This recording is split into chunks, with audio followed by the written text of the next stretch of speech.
അല്ല, ഇപ്പൊ ഞാൻ അർത്ഥം വെച്ചതും ഒന്ന് തന്നെയാണ് സഹോദരൻ. ഇത് മാത്രമല്ലല്ലോ നമുക്ക് വിഷയങ്ങൾ, ധാരാളം വിഷയങ്ങളുണ്ട്. ആളുകൾക്ക് ബോധ്യപ്പെടുന്നുണ്ട്. ഒരു കാര്യം കൂടി ഉണർത്തി ആ ഭാഗം നിർത്തി അടുത്ത വിഷയങ്ങളിലേക്ക് കടക്കലായിരിക്കും നല്ലത്. ഇപ്പൊ ഒന്ന് ആയത്തുണ്ടോ ഹദീസുണ്ടോ എന്നുള്ള ചോദ്യങ്ങൾ അങ്ങോട്ടും ഇങ്ങോട്ടും ഒക്കെ നടക്കുമ്പോൾ മഹാത്മാക്കളായ നമ്മുടെ പൂർവികർ ഇത് ചെയ്തിട്ടുണ്ടോ എന്ന് സാധാരണക്കാർക്ക് കേൾക്കുമ്പോൾ ഏറ്റവും വലിയ തെളിവ് അതാണ്.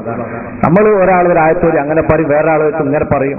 എന്നാൽ പൂർവികരായ ആളുകൾ അങ്ങനെ ഖബറിന്റെ അടുത്ത് ബർക്കത്തിന് വേണ്ടി പോയിട്ടുണ്ടോ, അവർ ചെന്ന് ഇസ്തിഹാസം നടത്തിയിട്ടുണ്ടോ, ഇത് സ്ഥിരപ്പെട്ട് കഴിഞ്ഞാൽ സാധാരണക്കാരെ സംബന്ധിച്ചിടത്തോളം അതാണ് ഏറ്റവും വലിയ രേഖ. ഷാഫി ഇമാമിന് ഖുർആൻ മനസ്സിലാക്കാൻ കഴിവുള്ള ആളാണെന്നുള്ളതിൽ ലോകത്തൊരാൾക്കും തർക്കമില്ലല്ലോ. ആ ഷാഫി ഇമാം റളിയല്ലാഹു അൻഹു മഹാത്മാക്കളെ മഖബറയിലേക്ക് പോയി അവിടുന്ന് ബർക്കത്ത് കിട്ടുമെന്ന് പ്രതീക്ഷിച്ച് സിയാറത്ത് ചെയ്യുകയും തവസ്സുലാക്കുകയും ചെയ്ത് നമുക്ക് കാണാൻ കഴിയും. മഹാനായ ഷാഫി ഇമാം പറയാണ്, ഇന്നീല തബറക്കു ബി അബി ഹനീഫത്ത, ഞാൻ മഹാനായ അബൂ ഹനീഫ റളിയല്ലാഹു അൻഹു കൊണ്ട് ബർക്കത്ത് കൊടുക്കും. അബൂ ഹനീഫ തങ്ങൾ ആരാ? ഇമാം ഷാഫി റളിയല്ലാഹു അൻഹുവിന്റെ ഉസ്താദിന്റെ ഉസ്താദാണ്, ഒന്നാമത്തെ മദ്ഹബിന്റെ പണ്ഡിതൻ. വ അജീഉ ഇലാ ഖബരിഹി, എന്നിട്ട് ബർക്കത്ത് തേടി ഞാൻ ബഹുമാനപ്പെട്ടവരെ ഖബറുകളിൽ പോകും. ഫീ കുല്ലി യൗമിൻ യാനി സായിറ, അന്ന് മഹാന്റെ ചാരത്ത് താമസിക്കുന്ന ദിവസം എല്ലാ ദിവസവും സിയാറത്തിന് വേണ്ടി പോകും. ഫഇദാ അറവത്തു ഹാജത്തു, എനിക്ക് എന്തെങ്കിലും ഒരു ആവശ്യം ഉണ്ടായാൽ സ്വല്ലൈതു റക്അത്തൈനി, ഞാൻ 2 റക്അത്ത് ആദ്യം നിസ്കരിക്കും. വജിഉതു ഇലാ ഖബരിഹി, ഇമാം അബൂ ഹനീഫ തങ്ങളെ ഖബറുകളിൽ പോകും. വസഅൽതുല്ലാഹൽ ഹാജത ഇൻദഹു, ആ ഖബറിന്റെ സമീപത്ത് വെച്ച് ഞാൻ അല്ലാഹുവിനോട് എന്റെ ആവശ്യം ചോദിച്ചാൽ ഒട്ടും താമസിക്കാതെ എന്റെ ആവശ്യം പൂർത്തീകരിക്കപ്പെടും. അപ്പൊ മഹാത്മാക്കളെ ബർക്കത്ത് മുൻനിർത്തി ദുആ ചെയ്യുക ഇമാം ഷാഫി റളിയല്ലാഹു അൻഹു ചെയ്ത പരിപാടിയാണ്. ഇമാം ഖത്തീബുൽ ബഗ്ദാദി താരിഖ് ബഗ്ദാദിന്റെ 1-ാം വാല്യം 123-ാമത്തെ പേജിലേത്. ഇനി മഹാനായ അബൂ ഹനീഫ റളിയല്ലാഹു അൻഹു സ്വഹാബാക്കൾ ജീവിച്ച കാലഘട്ടത്തിൽ ജീവിച്ചു. ആ മഹാനവറുകളാ പറയുന്നത്, റസൂലുള്ളാഹിനെ വിളിക്കുക, വഫാത്തായ നബി തങ്ങളെ, യാ സയ്യിദ സാദാത്തി ജിഅ്തുക ഖാസിദ, നേതാക്കളുടെ നേതാവായ നബിയെ ഞാനിതാ അങ്ങേ കരുതി വന്നിരിക്കുന്നു. അർജു റിളാക വഅഹ്തമി ബിഹിമാക, അങ്ങയുടെ പൊരുത്തം ഞാൻ ആഗ്രഹിക്കുന്നു, അങ്ങയുടെ സംരക്ഷണം ഞാൻ തേടുന്നു.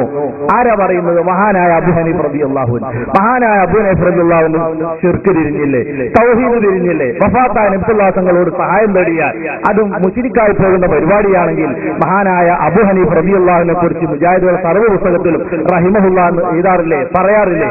മഹാനവറുകൾ ഇത് പറയുന്നു. തന്റെ ഖസീദത്തുൻ നുഅ്മാനിയിൽ കാണാൻ മഹാനായ ഇബ്നു ഹജർ അസ്ഖലാനി ഖൈറാത്തുൽ ലിസാനിൽ ഉദ്ധരിച്ചെന്ന് കാണാം.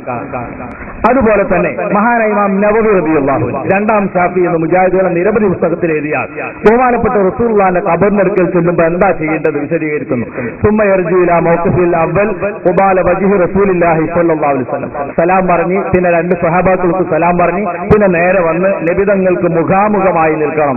അവിടെ വഹാബികൾ നിൽക്കുന്നത് പോലെ റസൂലുള്ളാഹിക്ക് മുന്നിട്ട് നിൽക്കാൻ പാടില്ല, ഖിബിലന്റെ നേരെ നിൽക്കാൻ പാടുള്ളൂ എന്ന് പറയാറുണ്ട്. അതല്ല ശരി. കാരണം ഖിബിലയേക്കാൾ ബഹുമാനമുള്ളത് അഷ്റഫുൽ ഖൽഖായ മുഹമ്മദുർ റസൂലുള്ളാഹി സ്വല്ലല്ലാഹു അലൈഹി വസല്ലം തങ്ങൾക്കാണ്. സാധാരണ ദുആ ചെയ്യുമ്പോൾ ഖിബിലക്ക് മുന്നിൽ സുന്നത്തുണ്ട്. എന്നാൽ നബിതങ്ങളുടെ മുമ്പിലാകുമ്പോൾ റസൂലുള്ളാഹിക്ക് നേരെ തന്റെ പിൻഭാഗം തിരിച്ചു വെക്കൽ അപമര്യാദയാണ്. അതുകൊണ്ട് നബിയുടെ മുഖാമുഖമാണ് നിൽക്കേണ്ടത്. എന്നിട്ട് വയതവസ്സലു ഫി ഹഖി നഫ്സിഹി, തന്റെ ആവശ്യങ്ങൾക്ക് വേണ്ടി അവിടെ നബിയെ തവസ്സുലാക്കണം. വയസ്തസ്ഫിഉ ബിഹി ഇലാ റബ്ബിഹി സുബ്ഹാനഹു വ തആല, നബി സല്ലല്ലാഹു അലൈഹി വസല്ലം തങ്ങളോട് ശുപാർശ തേടുകയും വേണം. ലോകപ്രസിദ്ധമായ തന്റെ ഗ്രന്ഥം ശറഹുൽ മുഹദ്ദബ് 8-ാം വാല്യം 284-ാമത്തെ പേജ് ഇത് രേഖപ്പെടുത്തിയ ഇമാം നവവി റളിയല്ലാഹു അൻഹു. ഇനി നോക്ക് നിങ്ങൾ, മഹാനായ ഇമാം ഗസ്സാലി റളിയല്ലാഹു അൻഹു, വഹാബികൾ അവരുടെ പുസ്തകത്തിൽ ഞങ്ങളാണെന്ന് പറയാൻ ശ്രമം നടത്തിയ മഹാനവറുകൾ ബഹുമാനപ്പെട്ടവരെ പറയാ, ഖബർ സിയാറത്തിന് പോകുമ്പോൾ എന്താ ചെയ്യേണ്ടത്? അല്ലാഹുമ്മ ഇന്നക ഖദ് ഖുൽത വ ഖൗലുകൽ ഹഖ്, റസൂലുള്ളാഹിന്റെ റൗള ശരീഫിന്റെ അടുത്ത് എന്നാൽ പറയണം, പടച്ചവനെ നീ പറഞ്ഞല്ലോ, നിന്റെ വാക്ക് സത്യമായിരിക്കില്ലേ? എന്താണത്? വലോ അന്നഹും ഇല്ലഹു അൻഫുസഹും ജാഊക ഫസ്തഗ്ഫിറുല്ലാഹ വസ്തഗ്ഫറ ലഹുമുർ റസൂലു ലവജദുല്ലാഹ തവ്വാബർ റഹീമ, അവർ വല്ല തെറ്റും ചെയ്താൽ അങ്ങയുടെ സമീപത്ത് വരുന്നു, എന്നിട്ട് അള്ളാഹുവോട് അവർ മാപ്പിരക്കുകയും അവർക്ക് വേണ്ടി അങ്ങ് പൊറുക്കലിനെ തേടുകയും ചെയ്താൽ അവർ അള്ളാഹുവിനെ പാശ്ചാത്താപം സ്വീകരിക്കുന്നവരും കരുണാവാരിധിയുമായി എത്തിക്കുമെന്ന് പടച്ചവനെ നീ പറഞ്ഞല്ലോ, അത് സത്യമാണല്ലോ.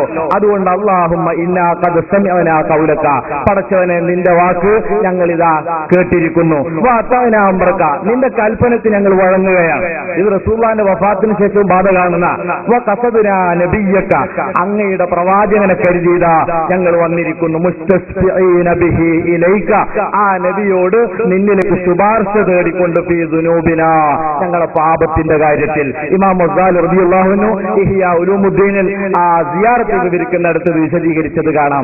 ഇന്നി അതവജ്ജഹു ബിക ഇലാ റബ്ബി അങ്ങയെ കൊണ്ട് ഞാനിതാ എന്റെ റബ്ബിലേക്ക് മുന്നിടുന്നു. ലിയഗ്ഫിറ ലീ ദുനൂബി അല്ലാഹു എന്റെ പാപം പൊറുക്കാൻ അങ്ങയെ കൊണ്ട് ഞാൻ റബ്ബിലേക്ക് മുന്നിടുന്നു. അല്ലാഹുമ്മ ഇന്നി അസ്അലുക ബിഹഖ്ഖിഹി പടച്ചവനെ ഈ പ്രവാചകന്റെ ഹക്ക് കൊണ്ട് ഞാൻ നിന്നോട് ചോദിക്കുന്നു. അൻ തഗ്ഫിറ ലീ വതർഹമനി എനിക്ക് നീ പുറത്തു തരണം, എന്നോട് കരുണ കാണിക്കണം. ഉന്നത്തു ത്വാലിബീനിൽ സിയാറത്ത് വിശദീകരിക്കുന്നിടത്ത് മഹാനായ മുഹീദ്ദീൻ ഷെയ്ഖ് അബ്ദുൽ ഖാദിർ ജീലാനി രേഖപ്പെടുത്തുന്നു. ഇങ്ങനെ മഹാത്മാക്കളൊക്കെ ചെയ്ത ഒരു പരിപാടി ലോകത്ത് 1400 വർഷങ്ങളായി ലോകത്തെ മുഴുവൻ മുസ്ലിമീങ്ങളും ആചരിച്ചു വരുന്ന ഒരു പരിപാടി. അള്ളാഹു മഹാത്മാക്കൾ കൊടുക്കുന്ന അമ്പിയാക്കൾ കൊടുക്കുന്ന മോചിയത്ത്, ഔലിയാക്കൾക്ക് നൽകുന്ന കറാമത്ത്, അത് മുൻനിർത്തി നമുക്ക് സഹായം കിട്ടുമെന്ന വിശ്വാസത്തോടെ അവരെ സമീപിക്കുന്നതും ആ സ്നേഹത്തിന്റെ പേരിൽ അവരെ വിളിക്കുന്നതും അവരെ ഖബർ സിയാറത്ത് ചെയ്യുന്നതും ബഹുദൈവ ആരാധനയായി ചിത്രീകരിച്ച് മുസ്ലിങ്ങളെ മുശ്രിക്കാക്കിയിട്ട് ഒന്നും കിട്ടാൻ പോകുന്നില്ല. അത് പ്രാർത്ഥന എന്ന് പറഞ്ഞിട്ടോ മറ്റേത് പ്രയോഗം പറഞ്ഞ് കബളിച്ചതുകൊണ്ടോ കാര്യമില്ല. ആ വിഷയം ഇനി ഇവിടെ മതിയാക്കുകയാണ്. അടുത്ത വല്ല വിഷയങ്ങളുണ്ടെങ്കിൽ ചോദ്യകർത്താക്കൾ